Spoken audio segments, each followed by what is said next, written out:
was reported by parents in a joint complaint, saying I assigned too much homework. So I simply canceled all homework and evening study sessions, strictly implementing happy education. When the monthly exam results came out, the parents exploded. They blocked the school gates, crying and begging me to restart the tutoring classes. I was called to the principal's office before dawn had fully broken. The cold air of a winter morning cut across my face like a knife. Miss Harper, take a look at this first. Principal Anderson's face was ashen as he pushed his phone toward me, his voice suppressing barely controlled fury. On the phone screen was the city's most popular education forum. A bolded, red highlighted post stabbed into my eyes. High school teacher forces supplementary classes. Honors class becomes student torture chamber, followed by a red trending badge. My heart sank sharply. The post's content was an anonymous plea for help, eloquently written and highly inflammatory. We're not learning machines. We have flesh and blood too. We long for the sunlight outside the window and a moment to breathe. But here, all we have are endless enrichment worksheets and our nights and weekends, time that should belong to us, ruthlessly taken away. Miss Harper says the SAT is a war and we can rest after we win. But we haven't even reached the battlefield yet, and we're already collapsing in the darkness before dawn. We're so tired. We want to cry. Watching students in other classes participate in club activities, reading books they enjoy during study hall, we're so envious. It's not that we don't work hard, we just don't want to exhaust all our passion for the future in this suffocating student torture chamber. The letter also included several maliciously edited audio recordings. My statement, "Suffering a bit now gives you more choices in the future," was cut down to just the cold phrase, "suffer a bit." My encouragement, "Once you cross the SAT hurdle, the world opens up. Everyone just hang in there," was reduced to an impatient, "cross it." The image of a cold, obsessive demon teacher who only pursued grades and disregarded students' lives leaped off the page. The comment section had completely exploded. "Oh my god, which school is this? Terrifying. Still doing this kind of cramming education? Support the kids.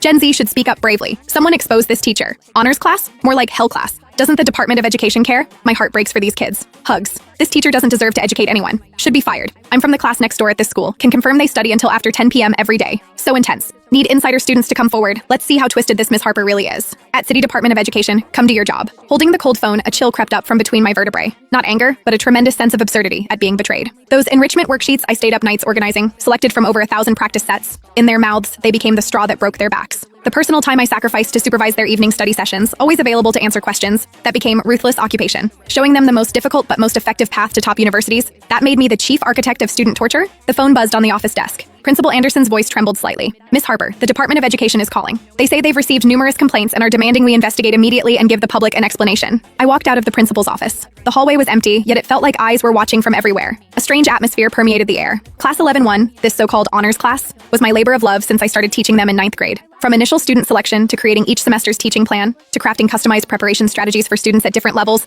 I could say with confidence I'd never slacked off for a moment. I firmly believed that for these kids without privileged backgrounds, the SAT was one of the few truly fair battlefields in their lives, and my responsibility was to forge them the sharpest weapons. So I sacrificed nearly all my holidays, organizing materials from tens of thousands of practice tests into what they called devil enrichment worksheets. Every single problem targeted an SAT difficulty point, so I turned down all social engagements to supervise their evening study sessions. As long as they didn't understand any concept, I would explain until they got. I believed this was being responsible for their futures.